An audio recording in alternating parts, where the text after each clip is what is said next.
In today's show, James Harden does what James Harden does and has to be traded from his current team. Plus, Scoot Henderson is very, very close to return, and Vit Krejci set to make his debut. Welcome to Locked On Blazers. Let's get into it.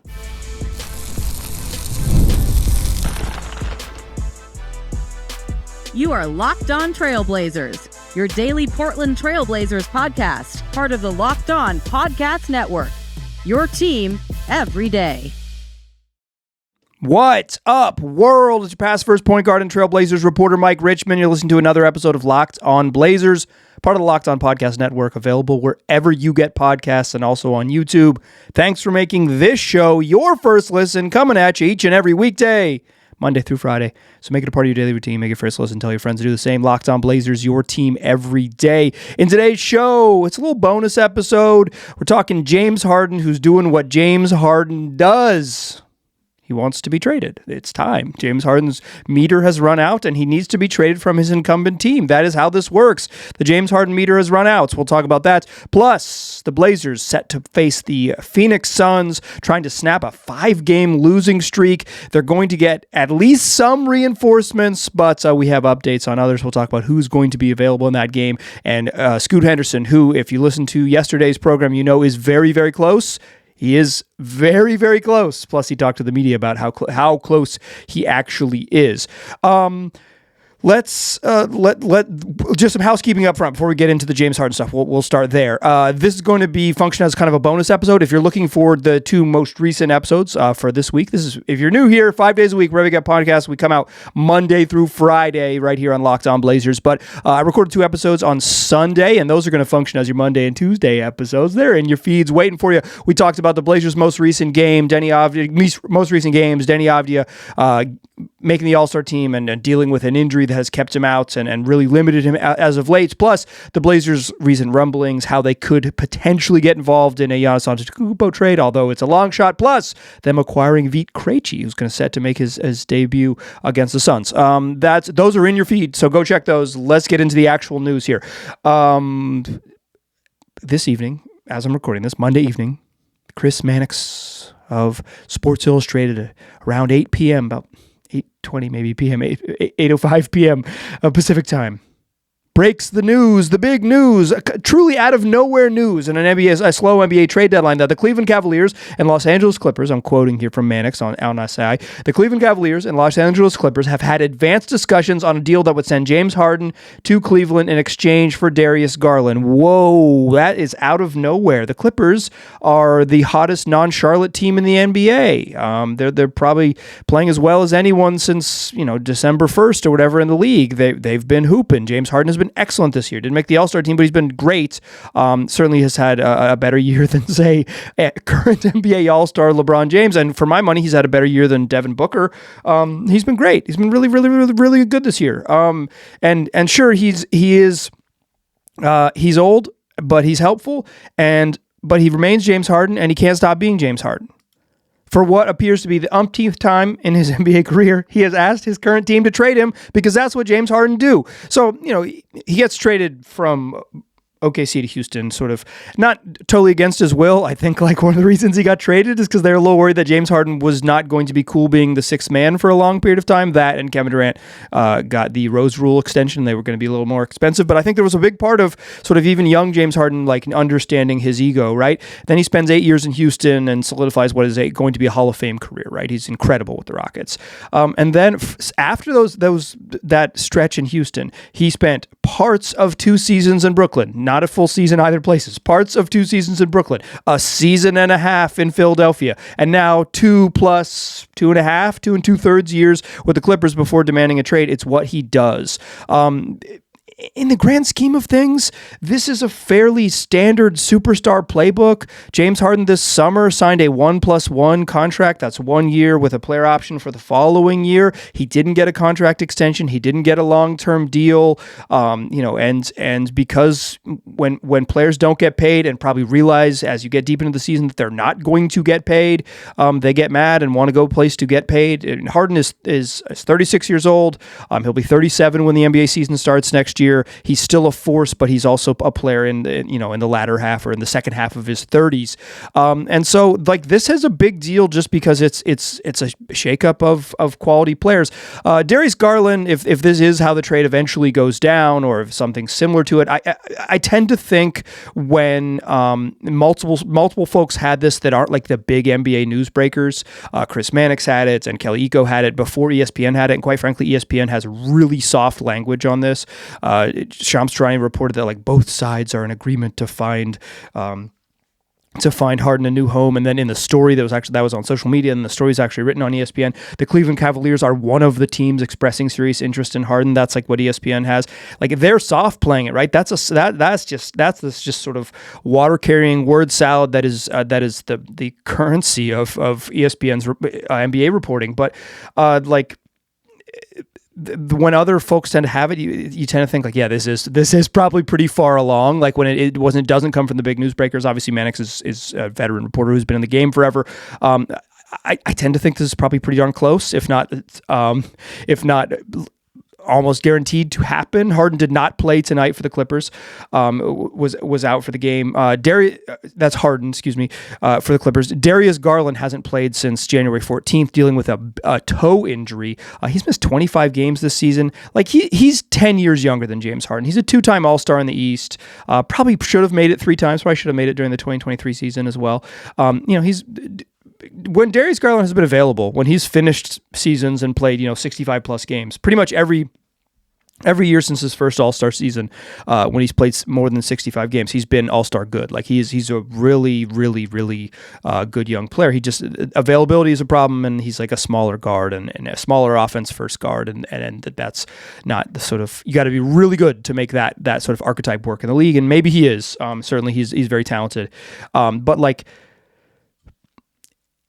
this would be a downgrade for the Clippers. The Clippers would get worse. If you're talking about the immediate impact on the Blazers, Darius Garland is worse now than James Harden is. James Harden is better at 36 than Darius Garland is at 25. Just he's a straight up better NBA basketball player immediately.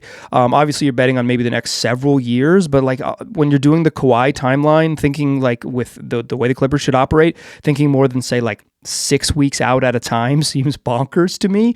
They'll probably try to stay competitive forever. If Ballmer is there, they'll probably always just spend money to be competitive, and this will help them do that. But this is going to make the Clippers worse. That's a team that is chasing the Blazers or passing the Blazers and trying to hold them off in the standings in the battle for the final couple play-in spots in the West. Like this is the Clippers will be worse with this trade, no doubt about it. From like the Cavs perspective, I guess this gets you, because of how good James Harden is theoretically, a little bit closer to like maybe having a chance at a title. But I just think playing all of your minutes with Donovan Mitchell and James Harden on the floor, you're really hurting for someone to play defense. You are really hurting for someone to play defense if that's it. At the end of games, like it's just you're finding, Harden, you got to hide somewhere, and then Donovan Mitchell's just small. Like it's not like he's not competitive. He's just a smaller guard, and he's just always going to get hunted because of that size. I think it makes Cleveland better, but not like meaningfully enough better with the upgrade, although it might, because James Harden's really good. It does sort of cure some of the problems that Donovan Mitchell's had in the playoffs, which is that he's just not a very good passer. When like defenses really, really, really, really, really get after him, he's not a great playmaker. And James Harden, if nothing else, is a really good playmaker and always has been. He is even when he was winning scoring titles, he was a great passer. So I would say my sort of big reaction to this in sort of a big picture thing is obviously like spin it to look at the Blazers and from both sides, but like big picture is like the trade market has been so quiet that this came out of nowhere and feels very loud. It feels like the rest of the league, if I had to guess, has like somewhere between 9 and 22 trades lined up, and everyone's just kind of waiting either for the Giannis domino to fall to make sure that they're like not missing on other opportunities that would be impacted downstream of that, or directly by that. In the whatever, 90 minutes before the trade deadline. We'll get a million little minor deals as everyone kind of finalizes the stuff that they've have on hold. Yeah, we'll do that. We'll just call you back on Thursday morning. You're listening to Tuesday, February 3rd show, and the trade deadline is noon Pacific time on Thursday. Clock's ticking. So this is a big one. And if this does go down, and based on the way it's been reported, I'm thinking that it is indeed probably fairly likely to happen. This would be a shakeup in the West that does have a direct impact on the Trailblazers. I'm a Darius Garland believer. I just I guess as it turns out, now that you've listened to 10 minutes of the show, I'm a James Harden truther as well. I just think he's really good. Despite all of his flaws and what an incredibly miserable coworker he appears to be. He's just unhappy everywhere unless he's getting paid, which, hey, not that uncommon, but boy, always loud with James. Let's talk about the Blazers. They're going to play the Phoenix Suns. Vit Krejci is going to make his debut, and Scoot Henderson is upgraded to doubtful. Let's go, doubtful. Has doubtful ever felt so good? It has. The Blazers have had a lot of times where doubtful has been a term, a positive term. Let's talk about that in the second segment. Join me there, won't ya? First, though, I want to tell you that this show is brought to you by TurboTax because it's tax season, and tax season doesn't have to take over your life because this year TurboTax is making it easier than ever just to hand things off and move on with your day. With TurboTax Full Service, you can have your taxes done for you by a trusted local expert, start to finish without the stress or guesswork. Instead of spending hours trying to figure out forms, you can meet with a local TurboTax expert in person to connect online. They're going to handle everything from W-2s to self-employed forms, and they're going to work to get you every deduction. You can upload your documents, go about your day, and get updates right in the TurboTax app. It's a huge time saver and gives you real peace of mind that knowing an expert is handling it. For a limited time, you can have your taxes done by a local TurboTax expert, just $150 all in. If a TurboTax expert didn't file your taxes last year, just file by February 28th. Take taxes off your plate and get back to your life. Visit turbotax.com/local to book your appointment today. Still a pass first point guard, still Mike Richmond, still listen to a bonus midweek episode of Locked On Blazers. Go back and listen to the Denny All-Star episode if you missed it. Go back and listen to the Vit Krejci episode. Vit Krejci is a really good episode. We're going to talk about Vit here in a second, but Brad Rowland of Locked On Hawks joined the program and gave a full scouting report if you missed that. We also talked to Giannis trade rumors and the Blazers' sort of involvement one way or another in those. Those are waiting in your feed just before this one of this bonus episode. We're looking ahead to the Blazers' next game. They play the Phoenix Suns. Oh, also one thing I want to tell you is that if you're rocking that everyday lifestyle, listen to this show every single day, go join the Locked On Everydayer Club. $5 a month, $50 a year. There's a promo code right now. Use the promo code DEADLINE. You get the first month free. There's a link in the show notes. Go check it out. Okay, the Blazers play a basketball game. Play the Phoenix Suns. They've lost 5 in a row. The Suns have been missing Devin Booker he'll miss his 6th straight game. He's out, but they've gone 3-2 without him. Dillon Brooks has been on a heater without Devin Booker. Listen, I know I said Devin Booker is an all-star up front. He would not have been on my all-star team. He's not having as good a year as James Harden, straight up. He's still a very good player. He's just like the Suns are just an amazing sum of their parts. That's what's really made them special this year. Is that most people, including this person talking to the microphone right here, thought they were going to be pretty bad, like mediocre. I thought they were worse than the Blazers heading into this season, and they've just. The defense has been spectacular. Dillon Brooks has been just a culture creator and just a massive floor raiser. And over his last 5 games with Booker out, Dillon Brooks is averaging freaking 28 a game. He just won Western Conference Player of the Week for his struggles. During that stretch, he's shooting over 50% from 3 on a little over 5 attempts a game. He's making half of them though. Like, dude's hooping. That's the Suns. Also, Jalen Green, he's questionable with 2 injuries: a right hamstring injury management, which he's missed most of the season with. He just played a handful of games, but he came back and played on Friday and took a nasty fall against Cleveland. And now he has a left hip injury too. He's listed as questionable, so we may or may not see him. But on the Blazers side, that's why you're here. Vit Krejci not on the injury report in Portland. Team shared some social media photos of him today and some videos of him today in the building at the practice facility. Vit's going to play. He's going to play. I assume he plays 20 minutes. He probably won't know much of what they run, but it's just basketball. And the Blazers don't run that complex stuff. cut middle is like is a read, and then like replace up on the wings when guys drive. He'll be able to pick it up pretty quickly, at least like the basic sets on offense. They're relatively vanilla with what they're working with right now. Vit should help. They need shooting. He should help.